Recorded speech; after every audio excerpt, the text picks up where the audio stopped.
Meus queridos e amados irmãos, a paz do Senhor Jesus Cristo a todos. Estamos reunidos mais uma vez com a graça do Senhor Jesus Cristo para trazer para os irmãos mais 2 versículos que te ensinaram errado. Todos nós sabemos que o objetivo das Sagradas Escrituras é revelar o nosso Senhor e Salvador Jesus Cristo como luz das nações, como Deus que nos salva e que nos reconcilia com Deus. Em todos os livros das Sagradas Escrituras é possível nós entendermos que Deus está falando de sua comunhão com o seu povo, quer seja com Israel e quer seja com a sua noiva, que é a igreja. As Sagradas Escrituras existem regras e normas para a abordagem dos textos.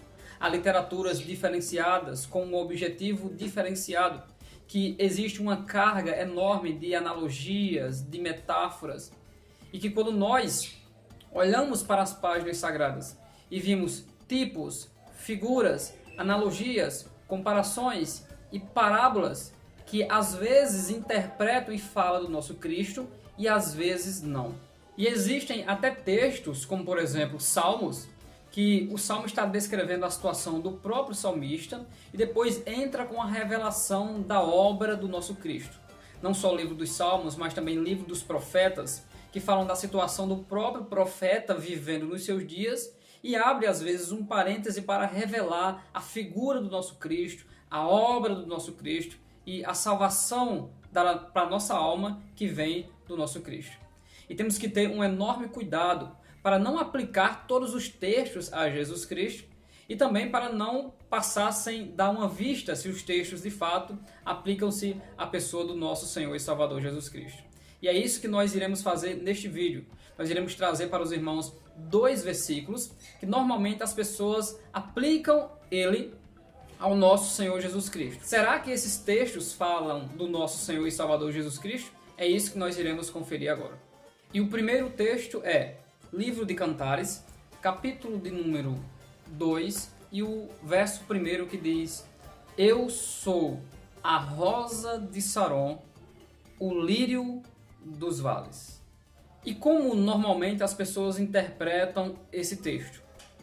As pessoas interpretam esse texto, possivelmente, referindo-se ao pensamento do eu sou, nesse texto, como se fosse o eu sou de Êxodo capítulo 3, o eu sou de João 8:58, fazendo referência ao eu sou de João capítulo 4, ou o eu sou do Getsemane, que falou eu sou e os soldados caíram por terra.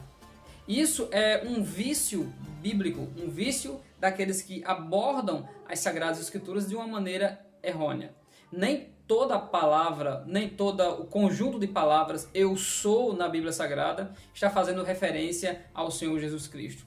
Mas vamos analisar de forma mais detalhada do que esse texto fala e o que ele nos revela. Primeiramente, para que haja um eu sou nesse texto, é preciso que o personagem esteja se desenvolvendo nesse texto. Então ele, aqui nesse verso em especial, diz eu sou e se intitula de algo. Ele se intitula de quê? A rosa de Saron. E na verdade não é bem rosa, é da família das flores. Então são as flores. E o que é Saron? Saron é a planície da costa mediterrânea que fica ao sul do Monte Carmelo. Então está dizendo que é uma flor de um vale ou de uma planície que fica próximo ao mar Mediterrâneo, ao sul do Monte Carmelo. Então eu sou a rosa dessa região, Saron. Sou a rosa dessa região, Saron. E o lírio fala de um anêmona. Ele fala o lírio dos vales. Eu sou a rosa, eu sou o lírio dos vales. Essa palavra lírio, ela tem uma origem egípcia e é a mesma palavra para lótus, uma palavra muito usada para mulheres. Mas o que é o livro de Cantares? O livro de Cantares é um conjunto de poemas entre um amor de um casal. É um conjunto de poemas e um diálogo em que os dois apaixonados lançam palavras de amor um para o outro. Por isso que em um verso ele está falando, no outro logo ela está falando. Às vezes ele fala 3, depois ela fala mais 2 ou 4. E assim eles vão intercalando em poemas e em declaração de amor, muitas vezes até descrevendo o seu próprio corpo e mostrando a beleza que o outro tem. Este é um livro belíssimo que fala da união, da vida íntima de um casal, do amor que o homem tem para sua esposa e vice-versa. E é um livro belíssimo. Então vamos para o texto para nós identificarmos de quem o texto está falando. Cantares, capítulo 1. Vamos a partir do versículo 12 ou do verso 12. Veja o que o verso 12 diz. Enquanto o rei está assentado à sua mesa, dá ao meu nardo seu cheiro. Então é alguém que está falando do rei, mas não é o rei. Enquanto ele está sentado, dá ao meu nardo seu cheiro. Depois no verso 13 diz, o meu amado, então aqui é uma mulher que está falando, o meu amado é para mim um ramalhete de mirra, morará entre os meus seios. Então a mulher está fazendo referência ao seu amado, e o seu amado é o rei do verso 12. Versículo 14, ou verso 14 diz, como cacho de Chipre nas vinhas em En-Gedi, é para mim o meu amado. Ela ainda está se declarando. Então no versículo 12 ao 14, quem está falando é a mulher. Verso 13, eis que és formosa, ó amiga minha. Já não é mais ela que está falando. Quem está falando aqui agora é o rei que ouviu dela esta declaração. Eis que és formosa, ó amiga minha. Eis que és formosa. Os teus olhos são como os das pombas. Vamos conferir o versículo ou verso 16. Quem está falando? Eis que és gentil e agradável, ó amado meu. Ela está respondendo agora. És gentil e agradável, ó amado meu. O nosso leito é viçoso. Verso 17. As traves da nossa casa são de cedro, as nossas varandas de cipreste. Então, aquela que falou do verso 16 está aqui agora continuando no verso 17. E agora entraremos no nosso texto em estudo, capítulo 2, verso 1. Então, quem falará no capítulo 2, verso 1? Eu sou a rosa de Saron, o lírio dos vales. Para isso, precisamos entrar no verso 2 e ver quem fala. Verso 2. Qual lírio entre os espinhos, tal é a minha amiga entre as filhas. E dá para entender que, baseando-se no verso 16 e 17, e na resposta do verso 2, que ele diz que ela é o lírio entre os espinhos, quem fala no capítulo 2 e no verso 1 é a mulher, é a amada, é a sulamita, é aquela a quem o rei, que é Salomão, está descrevendo a sua beleza e em poemas falando do seu amor para com ela. Então ela está dizendo, eu sou a rosa de Saron e o lírio dos vales. A rosa de Saron, Saron é a região, nessa região é uma rosa bem comum.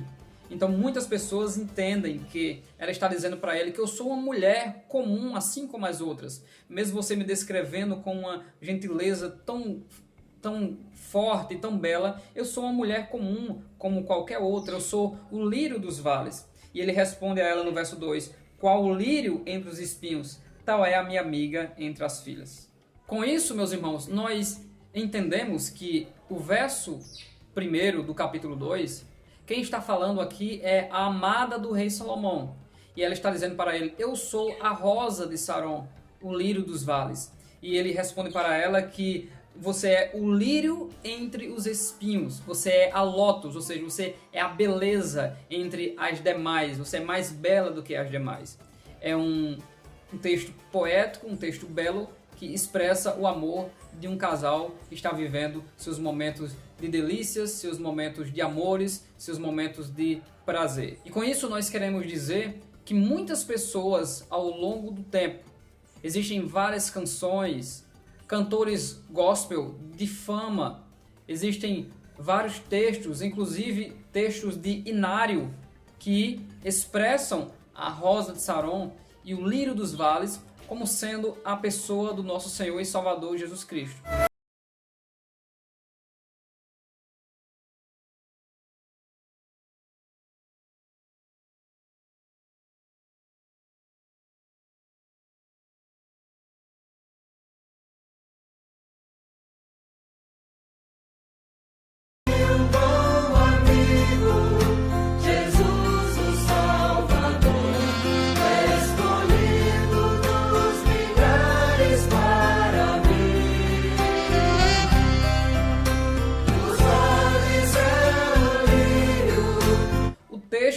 Não dá margem para essa aplicação, não dá margem para essa analogia.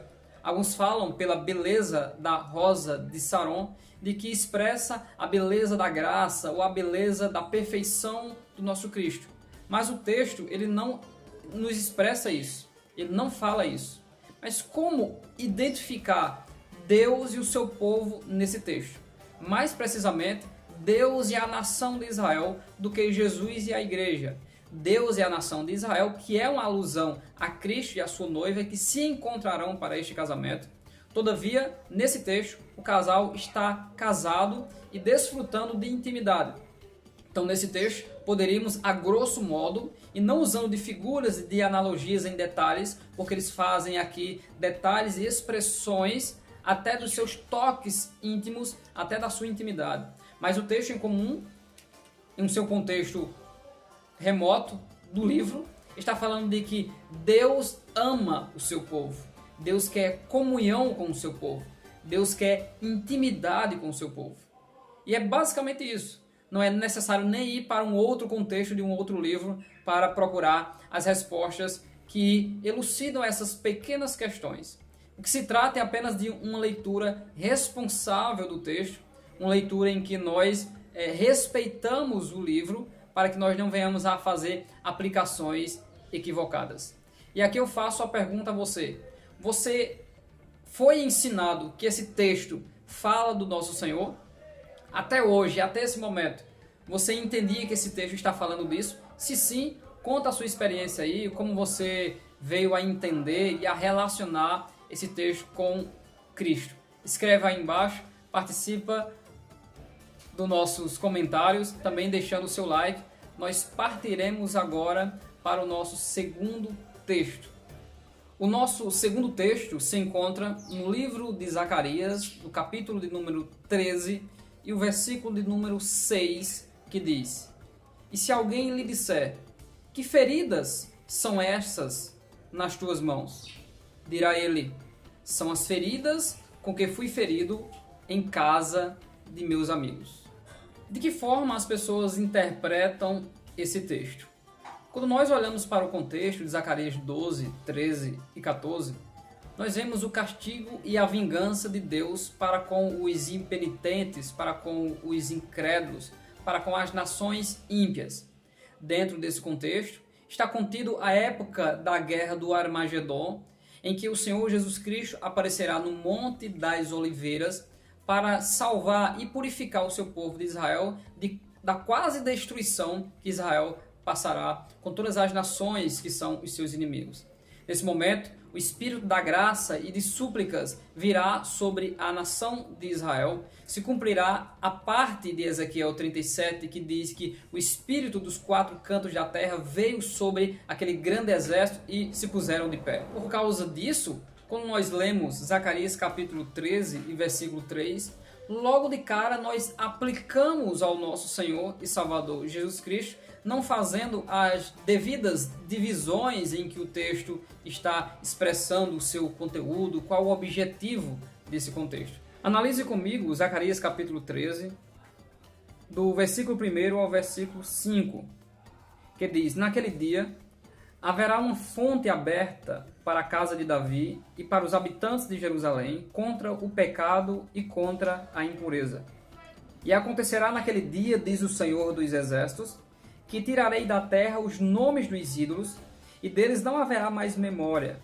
E também farei sair da terra os profetas e o espírito de impureza. Veja que no versículo 1, ele está dizendo que ele vai vir para purificar o pecado contra a impureza de Israel. Ele começa a tomar algumas atitudes, que é tirar os ídolos e tirar a memória de todas essas coisas, os ídolos, os profetas, o espírito de impureza que havia sobre os profetas de Israel. O versículo 3 diz: E será que quando alguém ainda profetizar, seu pai e sua mãe que o geraram lhe dirão? Preste bem atenção. Está dizendo que quando alguém profetizar, ou seja, quando o profeta profetizar, o seu pai e sua mãe que o geraram lhe dirão: Não viverás, porque mentirosamente falaste em nome do Senhor.